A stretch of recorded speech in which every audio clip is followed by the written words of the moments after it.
Alright, for sure. I'm Kamikaze, represent for Las Vegas, Northtown. Shit, my name is Fat Nail, you feel me? I'm coming out of Las Vegas, you feel me? Shit, I didn't grow up damn near everywhere this motherfucker. So, my name is Vic Smith. Some call me Vic Smith, some call me Liquid Rogers. I have very many aliases just because I'm a creative goofball and I don't know, I just like having different personas. Shoot. My name is Rondon. I'm from Las Vegas, Nevada. Born and raised up in this thing, 702. And I do music, I rap. I'm gonna just leave it with I do music. Well, a little acting on the side, but mostly music, you know. Okay. My name is Yanito from Vegas, 702, and we here at Gas Station Studio. Where you from? Oh, from Las Vegas. Las Vegas, Nevada, West Coast side, and yeah, I've been here born and raised. When you first started rapping? First started rapping, first out of high school. A little bit before high school, before I graduated high school. What year is that? 2011. Okay. Young boy. So, rap and hip hop have influenced my life extremely. I've been writing since I was 5 years old. I've always loved listening to just rappers of all kinds. I love rap. I used to listen to Tech Nine, and I used to go around and listen to I started listening to Hopsin, and then I started listening to Kendrick. How has rap influenced my life? I'll say, to be honest, I'll be honest, bro. I never started rapping until at the age of 8 or 10. That's only because growing up with my brother, his younger brother, they was always rapping. I was always the one just doing my own little thing, and I happened to walk in on them. They used to do battle raps for fun, and then from them doing that, I started playing around with it, but then start tapping in with music as far as beat wise and how bouncy the beat be. That made me start doing it, and then as a young age, they started telling me I got a little flow with the way I rap. I say from 10 on up, I just started, you feel me, going from there. Oh. You know. It's funny. One of my favorite MCs, his name is rapper Big Pooch from Little Brother, and the recent album. Oh my God, I'm drawing a blank.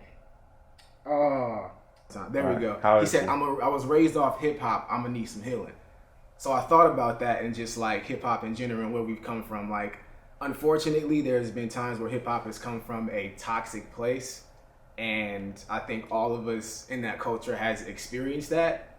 So I guess to answer the question, for me, I would say I always tried to find the positives in hip hop. Not trying to be corny, but the inspirational shit, the motivational things, the things that made me want to grow as a person, the things that made me want to change who I was at my core so I could become a better person and be like a Dr. Dre or a Kendrick Lamar or a Kanye West. Hip hop gave me a whole lot of confidence in who I was and what I could do.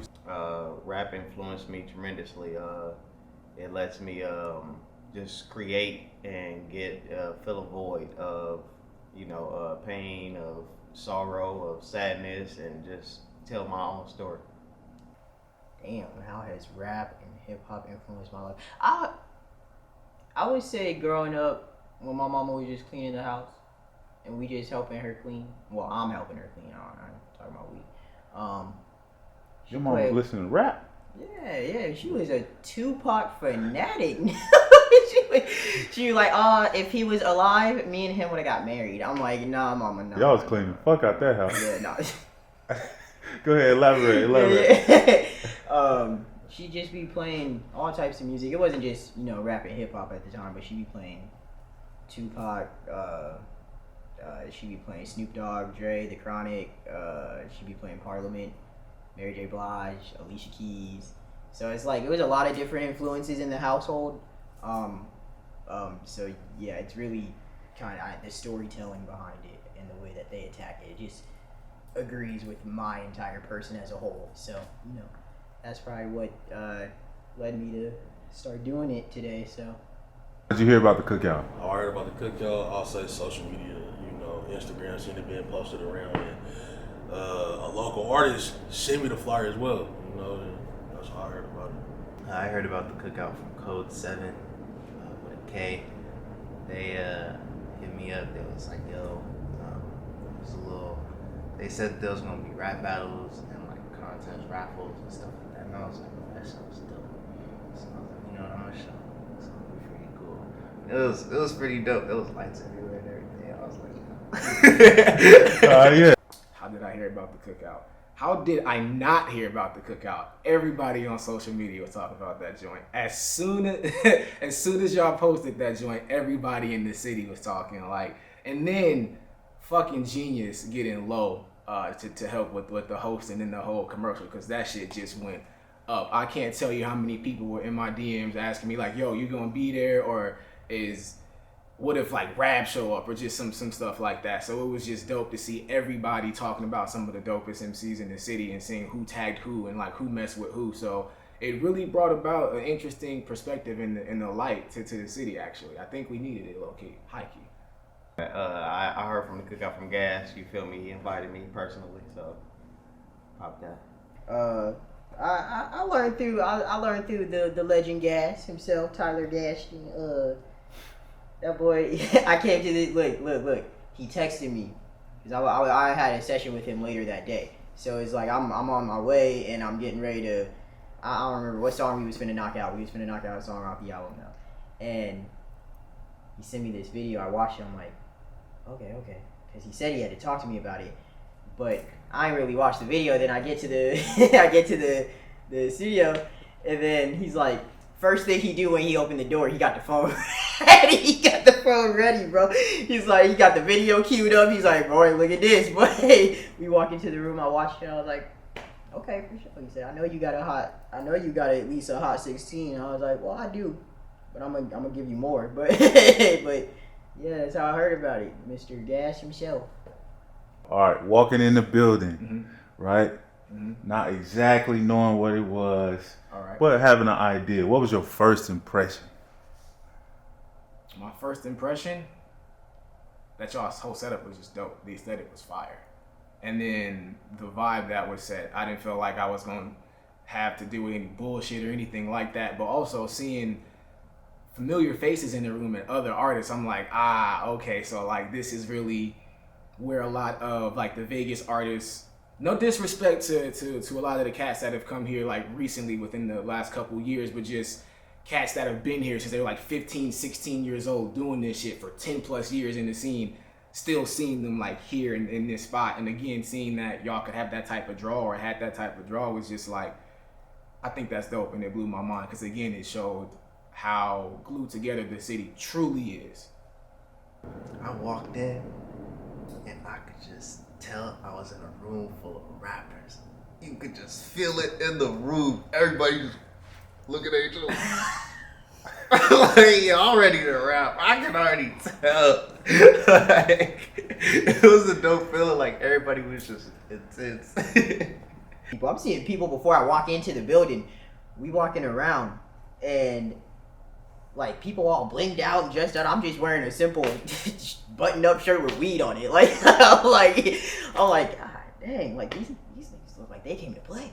What do people know Vic Smith, the chef at the Cookout, is bringing? Mad fucking energy. People, that's all I ever get is getting on and off stage. People come up to me, they're like, yo, you're a dope MC and I love your music, but you bring a contagious energy. Like, you command attention. And so that is one thing I say. I'm just bringing mad goddamn energy. Unless that was supposed to be like a food metaphor. In that sense, I don't know, maybe like some banana pudding or some collard greens, some flaming fried chicken or something. I don't know. My special sauce. See, you can't let everybody know. Because then they'll try to take the sauce. Yeah. But it just come from me organically. You feel me? So. He says food organic. Yeah. Okay. No GMOs. Punchlines, bars.